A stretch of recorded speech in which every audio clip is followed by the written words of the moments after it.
We start with the war in Ukraine. It has reached Africa, in the country of the Sudan. The capital of Sudan is Khartoum, and Ukrainians and Russians are clashing there. Sounds hard to believe, but it is true.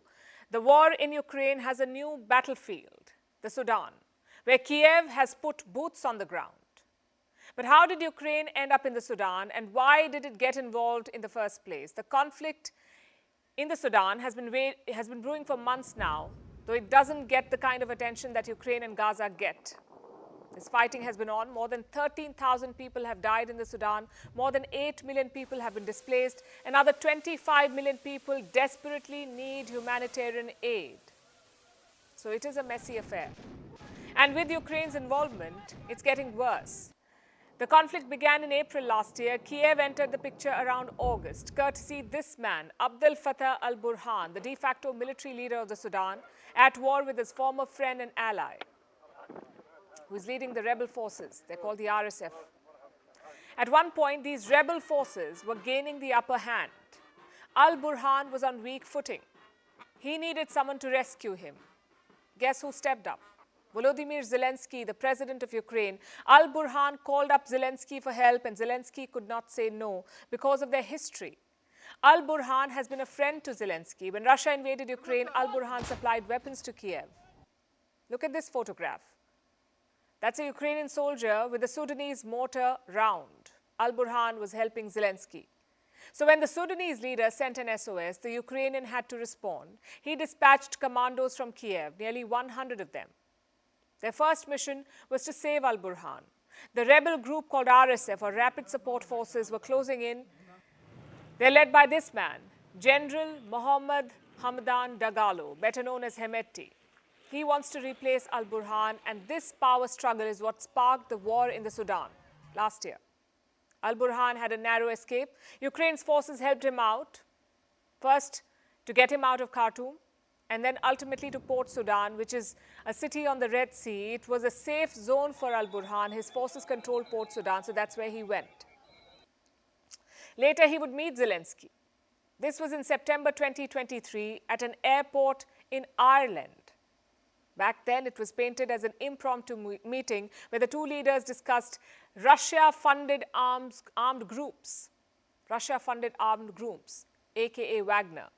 The Russian group of mercenaries, a private army sponsored and controlled by the Russian state.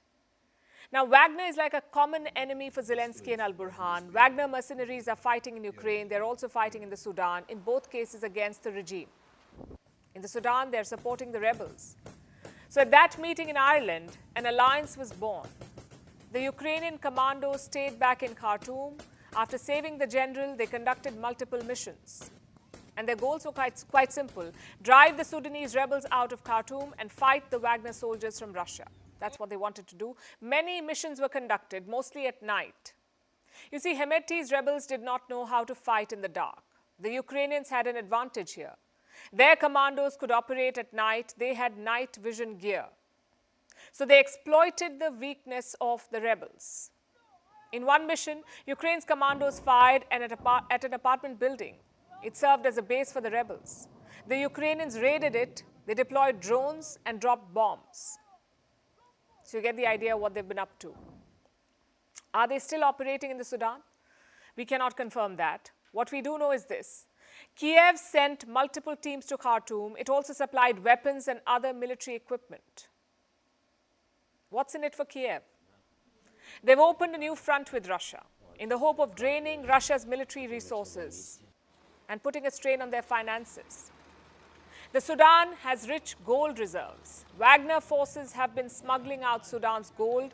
Reports say $4 billion worth of gold is unaccounted for. In 2022, Russia operated 16 flights out of the Sudan. 16 flights. These planes are said to have been used to ship out gold. And Ukraine could be aiming to stop this supply. But while it tries to deplete Russia's resources, this strategy cuts both ways. Does Kiev have the wherewithal to continue this campaign? Earlier, it had a blank check of sorts from the West, an almost unlimited supply of weapons and military equipment, but that's not the case anymore. American aid is stuck, and Europe's efforts to fill the gap are woefully inadequate. Now it turns out that Ukraine has been fighting two wars.